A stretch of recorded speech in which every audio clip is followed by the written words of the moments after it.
Welcome to Idaho History, the show that digs up the most thought-provoking stories from Idaho's history. Here are your hosts, Jeff Wade and Mark Iverson. Hello, I'm Jeff Wade. And I'm Mark Iverson. And we are Idaho History. That we are, Mark. How are you doing today? I'm doing well, Jeff. How are you? I'm doing pretty good. So this is our introduction episode, so we can tell our listeners who we are and what we do, and the whole jar of Skippy. That's correct. Yep. So yeah, Mark, you started a little company called Idaho History back in 2019, correct? Yes, I did. Tell me, what led you to do that? Well, I had been, I guess you would say, historian's assistant at the Boise City Department of Arts and History, and I would lead these tours, and on said tours, people would ask me, well, what really happened here, or did anything dark and sinister happen there? And I would be like, well, actually, this interesting thing happened here and this interesting thing happened there, and or I want to look into it. And so I did. And I did not really like working for the city, so I quit. And I'm very happy to have done so.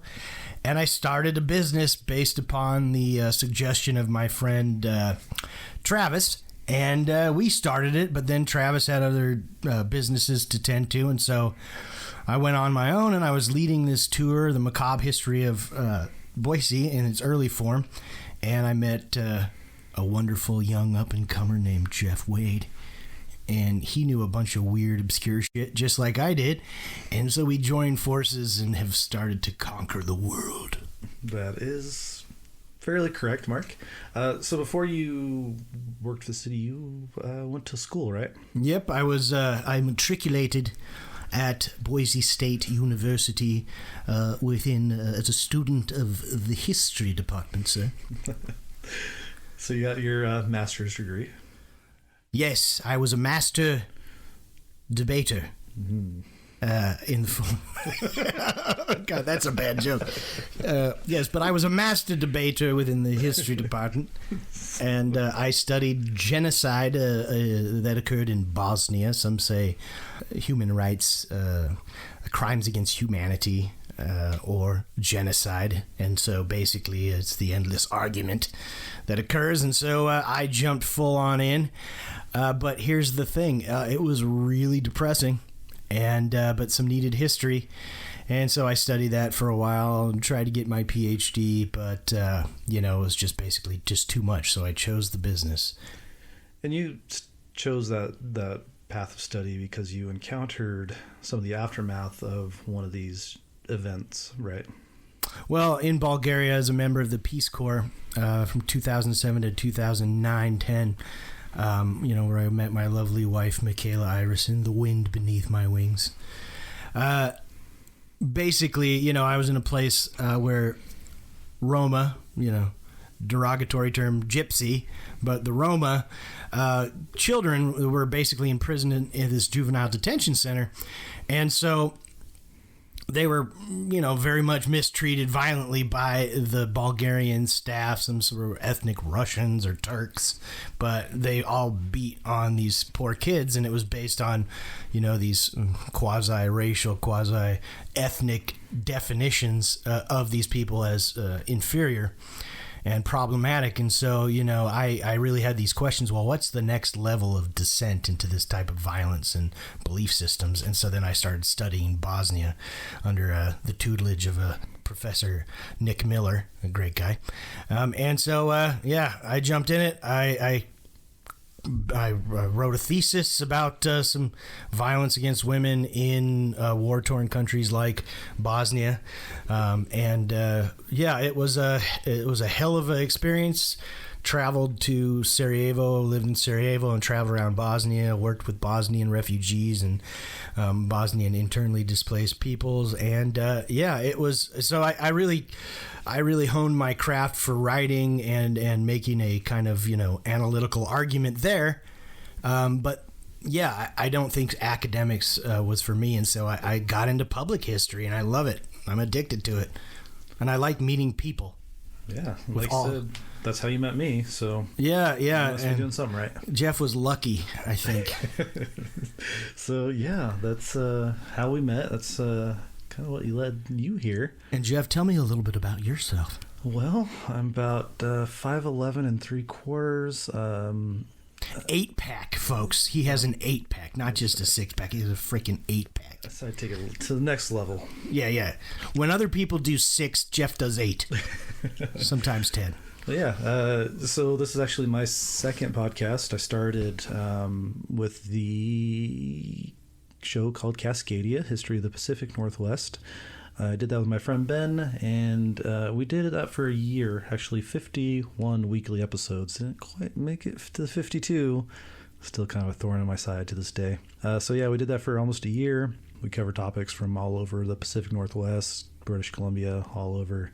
And I realized just how many interesting stories are out there from this area that people don't know. And that's kind of why I got into doing the podcast. And then after the podcast quit, I started writing on my own. I started a Facebook page called Author JD Wade, and started doing weekly posts, kind of like we do now with Idaho history a lot of times.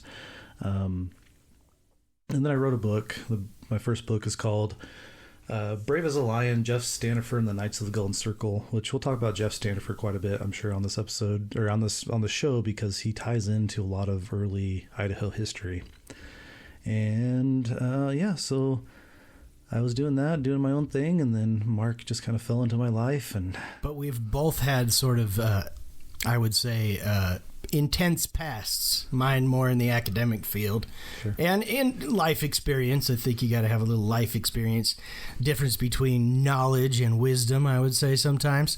But you were a police officer in Mountain Home, and you were a prison guard for some time. Some would say a long time. Yeah, 16 years almost. Yeah, and definitely some interesting tales from that. You check out his Jeff's Astonishing Legends interview. Yeah. It was really something. I think the episode's called Your True Halloween Stories Part 1 on the Astonishing Legends podcast. Talk about some of my ghost stories from working in prison. And actually, so Mark, we got together and we wrote one book. Yeah, Murder and Mayhem in Boise. And then the follow-up is called Haunted America, Boise. And I'm working on some of those prison ghost stories for that work as well. But Mark, tell me more about, let's talk more about our first book, Murder and Mayhem in Boise. It started as a joke almost, because I met you on the tour, and then we started kind of talking, exchanging some stories back and forth, and then I made a joke hey, when you want to write the book about the macabre history of Boise, hit me up and we'll write it together. And then we just released that a couple months ago. Yeah, we started working on it, and we work well together. We're both addicts of finding, what is hard to find, weird, strange, just interesting. We like to find that out anyway, but we thought, well, we can educate some people too. But we basically wanted to, write a book of these stories that we already knew, basically, and that we think people would find really interesting, because they sure did on the tours. And Jeff had a bunch of stories, I had a bunch of stories, and we just kind of flushed them out a little bit more. And so we have all sorts of stuff. We have axe murder, we have prison escapes, we have drownings, the old natatorium that Jeff wrote up a story on that. Yep. What else did you write? You had we had wrote about the electric trolleys that killed a man. We wrote about yes. Released elevator accidents, bodies just floating lovers. down. Yeah. Basically, we covered a lot of ground in this story, and a lot of things that are kind of key to Boise's development that we So we talk about major events. We talk about when the natatorium was built, and we talk about when the streetcars were created, but we don't talk about the deaths and the crazy stuff that was associated with it. And that's why we kind of do what we do, is to kind of focus more on the things that we kind of forget about in general histories. Oh yeah, like Fort Boise, right? We talk about certain tales that are tied to Fort Boise, but in that you can talk about westward expansion, the aftermath of the Civil War, the development of any good town around a fort, all the way back to the medieval ages, and before, you had forts, and then the beginnings of civilizations in that area. Prostitution, Indian Wars. We could go on, and homesteading, of course. We just, so one story can really connect the dots and develop into myriad stories and interpretations. Yep. So exactly. So that's kind of what we're going to get into on this podcast. We hope to cover a lot of ground that most people haven't covered yet. I mean, if you look at our blog, idahistory.com, and click on blog, like there's stories on there that you won't hear anywhere else. You won't read these stories anywhere else. So we kind of hope to bring the spirit of what we've done with not only our tours and our blog posts and other stuff that we've done, and bring that to this show. We feel like we have the knack for finding those crazy kind of unique stories. Yeah, and we also, I think Jeff and I are firm believers in following the source material, the sources we find, or well-written books where scholars have, or just local historians, whatever. If they follow the sources and they do their best to interpret it without a political bent or stance, that's what we're going to try and do. So a lot of people don't know this, but Mark actually has like a punch card. So every time he goes to the state archives, they like punch it, and he's filled up like 8 of those things. So. Yeah, and every time you get a free artifact. Exactly. I'm working for those cuneiform tablets that they have up there. Yeah. I don't think they're going to let me get at them, but we might have to find those ourselves and get to them. Yeah, so they have so many damn books on Abe Lincoln that I think they can give away, several, and they'll be fine. Right. I don't know who the person is that loves Abe Lincoln that much. I'm not saying I'm gonna. Yeah. Honestly, I don't want to bash on Honest Abe, but I do think that somebody has perhaps a maybe overly fixated kind of fascination with Abe Lincoln over there. I agree with you on that one. Yeah. Yeah. But hey. I mean, there's other people that we could fixate on, like Merle Wells. He was the state historian, and the reading room at the archives is named after Merle. Actually, I just obtained one of his books. I need to show you that before we go today. Yeah, like Merle Wells. Like, there's a lot of other characters and people in Idaho's history that we'll talk about that maybe you don't know about, and they were very influential. And just funny stories too. Yeah. Like I read about a guy in Coeur d'Alene that his son and him were unfortunately killed because they were drying dynamite in the oven. That's probably not the best idea. That's a thing. Or if you clean a stove with gasoline, right? Yeah, I guess that was kind of a common practice. Mm-hmm. She definitely messed that process up, but that's in our book. But just weird things and practices, or like people thought, oh well, okay, prostitution was a real detriment to the town. But if you're looking at economically getting a nice foundation underfoot for your town to develop, vice and prostitution was pretty important. And it was really like in all parts of town, like yeah. It was one of those things that wasn't talked about among the elites, but the elites were certainly frequenting those services, right?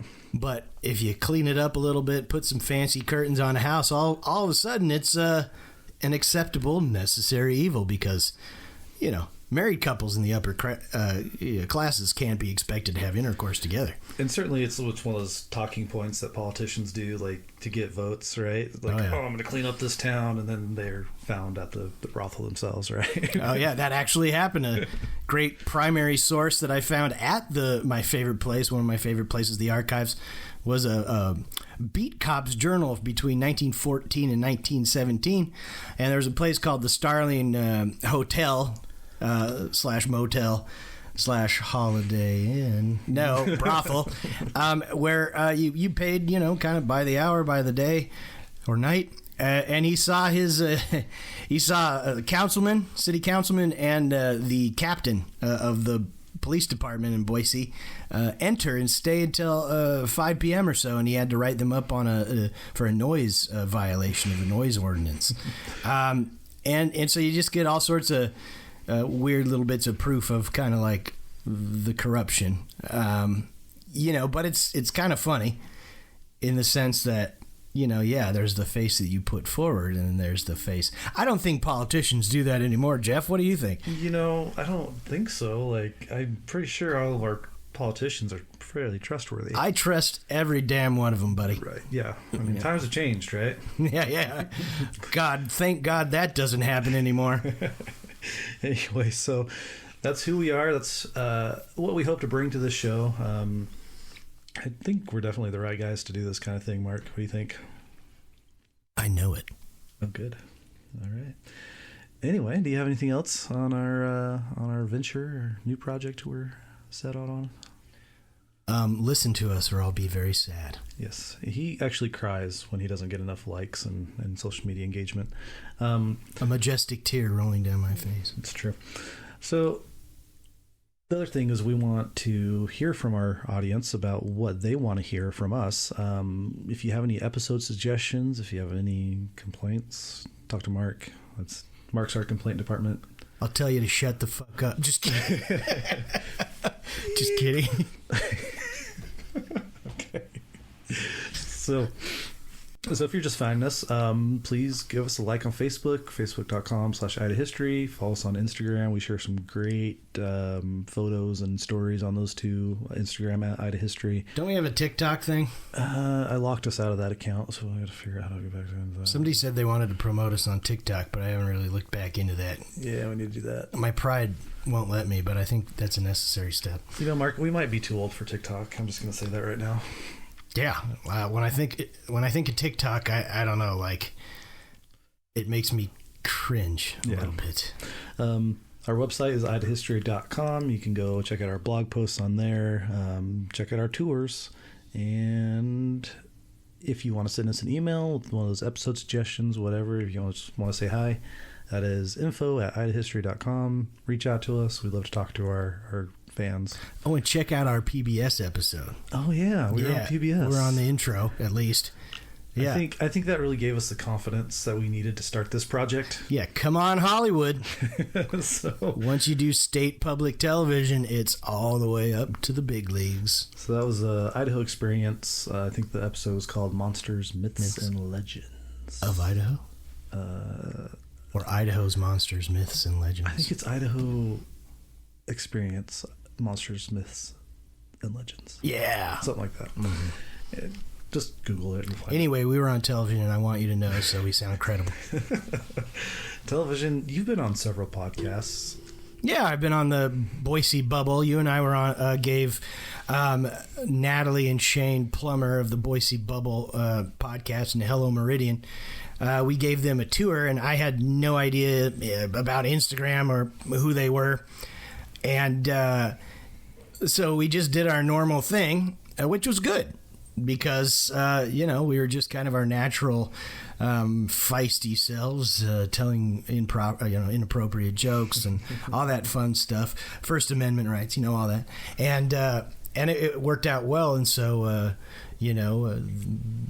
they had me on to talk about my background and starting the conversation in history and how it's not always popular or what people want it to be, but it is what is. And also, I went up to one of these great, mining areas to find remnants with Shane Plummer. And, kind of like you, Jeff, when you find somebody that likes to go find weird, obscure, perhaps dangerous or questionable places to go, such as Tijuana. Just kidding.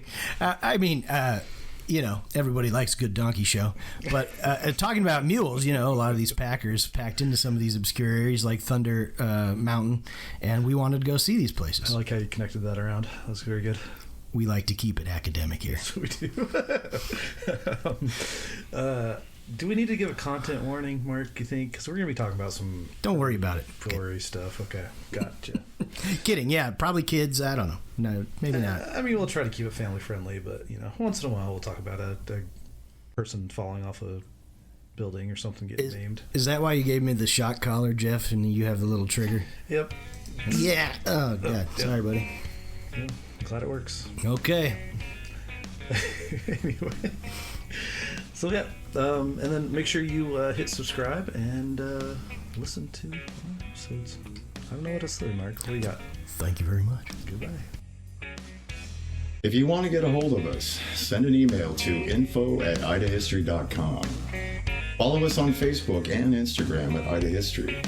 You can visit us on the web at idahistory.com.